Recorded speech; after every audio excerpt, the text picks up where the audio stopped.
Next, what should college football fans be paying attention to as this develops over the course of the day and the week?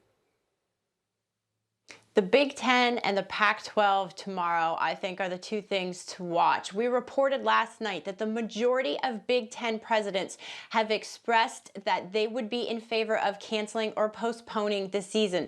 So they turn to the Pac-12. Their presidents are meeting on Tuesday.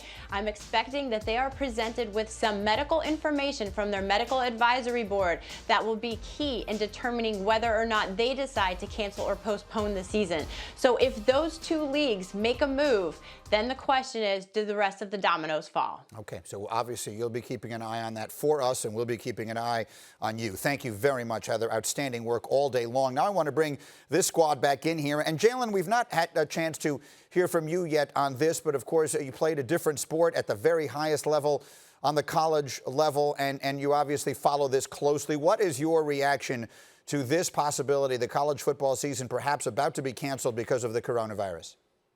Like so very many, I would love to see collegiate football this year. And Dan and Booger and Greeny, I know y'all can't wait to see Michigan beat Ohio State this year, but I don't anticipate the season taking place. And the reason why is if you're not going to put the players in a bubble and they're going to travel from city to city playing against one another, there are going to be multiple cases continuing to happen. Look at what's happening with Major League Baseball. The same thing is going to happen with the NFL. You cannot ignore science. But here's the difference. The professional players understand that there are millions of dollars at stake right now in my bank account. So therefore, I'm willing to take that risk. As a collegiate athlete that is not able to go to a campus and sit in a classroom, why would I put myself in a position for not only to catch the coronavirus, but the after effects that come with the coronavirus to play collegiate football when they're not going to help me and they're not going to guarantee my insurance in any way, shape, or form? So I don't anticipate a collegiate football season being played under these circumstances. Let me go to your fellow Michigan man here. Des, what's your reaction?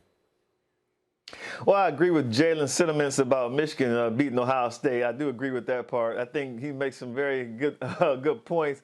You know, it's about the medical information that's coming through, that's coming down the pipeline. I tell you what, Kevin Warren, the commissioner of the Big Ten, back in July 9th, when they made the announcement that they were going to go to a conference-only schedule, he had said that, you know, we're also prepared not to play the season if the information dictates that. And then he said, we will go along with what we get, the advice we get from our medical experts. My good friend David Saylor, the AD Miami of Ohio, has said that the MAC had decided to cancel their season because the overwhelming evidence they got, it was a unanimous vote to cancel the season because of the medical information they got from their experts. So it just seems at this point, Greeny, the pivot was made from a schedule that was released last week. Then a couple of days later, we may postpone or cancel the whole season based on medical information that the Big Ten is getting and that they've received. So I believe that these meetings are going to go on because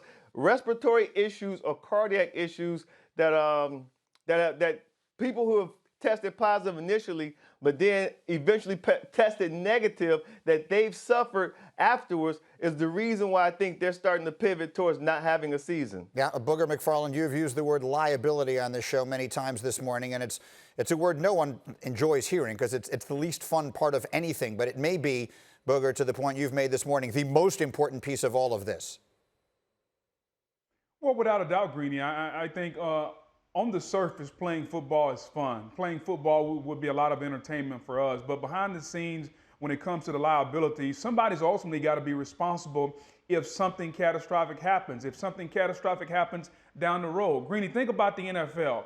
The players sued the NFL for billions of dollars because they basically said, you know what? We didn't know the risk of what going out there playing football at this level would do to us, and nobody told us. And the NFL said, okay, yeah, you kind of got a point there. We got to pay you billions of dollars. And so everybody understands that. People have seen that. Now you come to college football, who by all accounts, they aren't as rich as the NFL. They don't have the billions of dollars that the NFL does. And now you're having each member institution say, can we deal with that? Can we deal with having a $1 billion lawsuit by multiple players against us? And Greeny, quite frankly, the answer is no. So at the end of the day, I understand we all want to play, we all want to watch, but the buck stops at the person that's responsible for the billions of dollars that the universities have to issue out in this case, and that will be the lawyers, and I don't think they're going to sign off on this. And Dan Orlovsky, a final thought from you. I can feel your passion all morning long. I know how much this means to you. What are your thoughts? Where's the transparency? Where's the transparency from these conferences? Desmond brings up a great point that Miami, Ohio, and the MAC decided to not play their season because of the overwhelming evidence they had with the coronavirus. Are they the only conference that has this evidence? If they have the evidence to make that decision, then how does every other conference not follow suit with that same information? That's where I'm asking, where's transparency? Jalen brings up the point of if these college athletes don't want to play. I think a lot of them do, but I think what we're seeing is a lot of them going, we want to play, but if there is transparency, if we're make sure that we're medically covered and we're going to get taken care of, and not only just the star player, Trevor Lawrence, but everybody is going to get taken care of the right way. I think that's where we're seeing these stars stand out. And the last thing I'd say is this. Are we going to cancel the season for cases or the long-term potential? Because we've got data that says cases don't necessarily right now affect this age group drastically. But if there is information that comes out that there is a long-term concern about this conversation is over. Like if the conversation is over if that is the situation. Now, this is a day that we really could have used 3 or 4. Jalen, quick final thought. Go. Well, the last part of what you said, Dan, and I love you very much, that's not accurate because the cases of young people have been, the numbers are extremely high, and the lingering effects for those cases could be damaging in the future. Yeah, that's